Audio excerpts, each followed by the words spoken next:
په نظر چې راځي دا ډېر خطرناک ابشار دی. تېر اختر باندې یو دوه کسان چې کوم دي هغه دلته مړه شوي، نو چې تاسو راځئ ډېر احتیاط به کوئ او د احتیاط نه به کار اخلئ.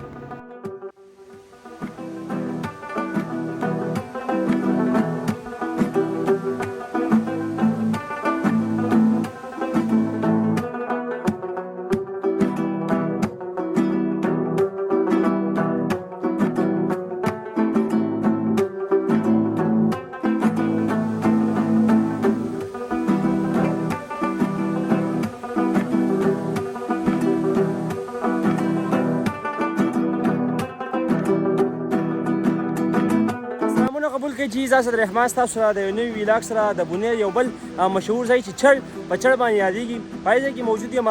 د جوړ نه راسره سات راکړی دی زاهد بھائی او امجد بھائی او نور ابوبکر او زکریا ما سره د کلي نه راغلي دي.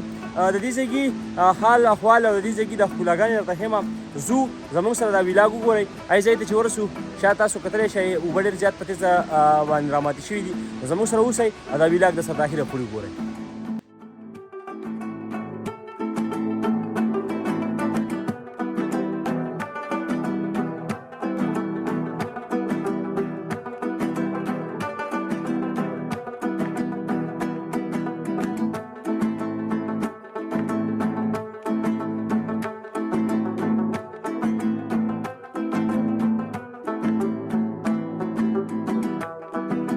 فاینلی موږ هغې ځای ته راورسېدو کوم ځای چې تاسو ته موږ خو د پاو ساعت د هایکینګ نه بس دې پوینټ ته راورسېدو. ملګري هم ستړي شوي، زموږ سره هم رامات شوی دی.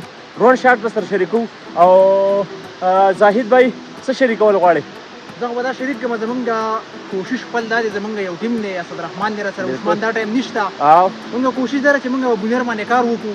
په بونیر کې چې انسین بیوټي ده هغه تاسو سره راوړو، مطلب ایکسپلور یې کړو او تاسو ته یې وښیو د فیسبوک، د یوټیوب، د ټیک ټاک په ذریعه باندې.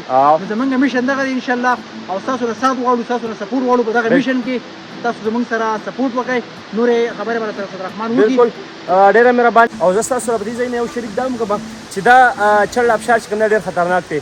په تېر اختر کې هم د سوات دوه ځوانان چې کوم دي دا د نظر شوي او هغوی دې ځای کې هغوی بیا وفات شوي، د هغوی ډیت چې کوم دی هغه کار شوی و. د هغې نه علاوه مخکې هم د سکول سټوډنټان راغلي وو، هغې ته ورتاو شوي. د دې دا ګټې چې کوم دي دا ډېرې ښویې دي او دا چې کوم دی په دې کې به ډېر احتیاط کوئ. که تاسو راځئ د فیملي سره یا نورو ملګرو سره نو احتیاط به ډېر کوئ. ډېر به خوا لځئ مو، ځکه چې د برې نه ډېر په تیز رفتار سره اوبه راتاویږي. نو چې دا کله کتلېږي نو بیا هغې کې یو ډنډ غونته کې جوړ شوی دی. نو په هغې کې چې کله انسان ورتاو شي نو بیا راختل ډېر مشکل وي. نو د هغې وجې ډیک چې کوم دی هغه کر کېږي. ډېر کسان پکې چې کوم دی هغه مړه شوي. تاسو ته هم وایو چې راځئ رازدګي نه خوندونه لئ خو احتیاط د ټول نه لازمي څیز دی. او امید ساتمه دا ویلاګ به ستاسو خوښ شوی او د ملګرو سره شریک